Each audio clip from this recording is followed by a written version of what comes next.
Lundi 14 décembre 2020, bonjour à tous et soyez les bienvenus dans ce flash d'information.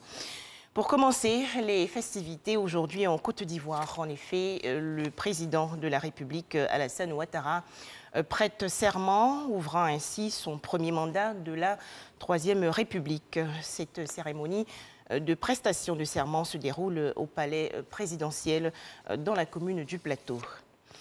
À noter que plusieurs chefs d'État et de gouvernement vont assister à la cérémonie d'investiture du président de la République de Côte d'Ivoire, Alassane Ouattara.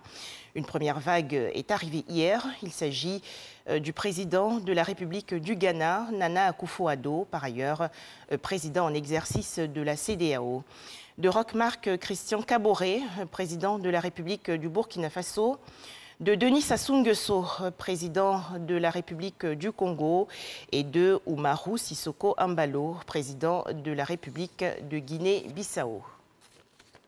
C'est donc devant un parterre de personnalités que le président de la République de Côte d'Ivoire, Alassane Ouattara, va prêter serment aujourd'hui au palais présidentiel dans la commune du Plateau.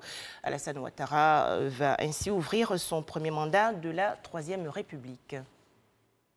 Pour s'être soumis au jeu électoral afin d'obtenir le suffrage de ses concitoyens, le chef de l'État devient par conséquent le grand maître de l'ordre national, celui à qui revient le droit de porter le grand collier. De la même manière que le président baisse la tête lorsqu'il demande le suffrage de chaque électeur, de la même manière que c'est nous qui décidons qui va être président, chacun dans son coin, de cette même manière, le jour de l'investiture, le président, en toute humilité, va se retrouver devant le président de la Cour constitutionnelle et il va se trouver également devant Madame la Grande Chancelière qui vont avoir à poser des actes qui vont lui donner la suprématie, disons, les pleins pouvoirs pour exercer son action. Mais quelles sont les caractéristiques du grand collier du président? Ce collier repose sur toute une symbolique. Tout au bas du collier, nous avons une plaque qui représente les armoiries de la République. Au-dessus de cette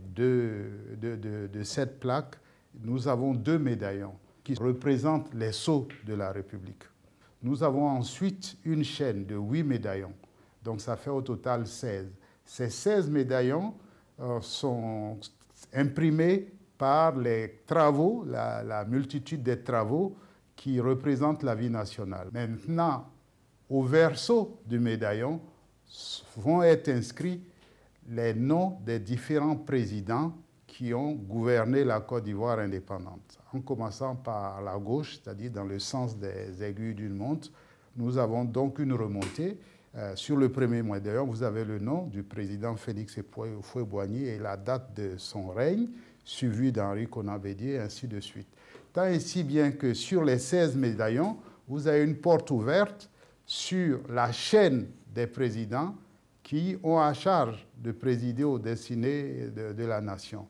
Vous l'aurez compris, le grand collier du président se veut le symbole de la continuité de l'État. Il n'existe d'ailleurs qu'en un seul exemplaire et demeure une attribution de la Grande Chancellerie. C'est la Grande Chancellerie qui en est la gardienne. À la fin d'un règne, on va nous le donner pour qu'on aille faire incruster la durée du règne. Et parce que c'est vraiment la question de la continuité qui prime dans cela. En conclusion, le grand collier est fait d'or et de vermeil et peut peser jusqu'à 900 grammes.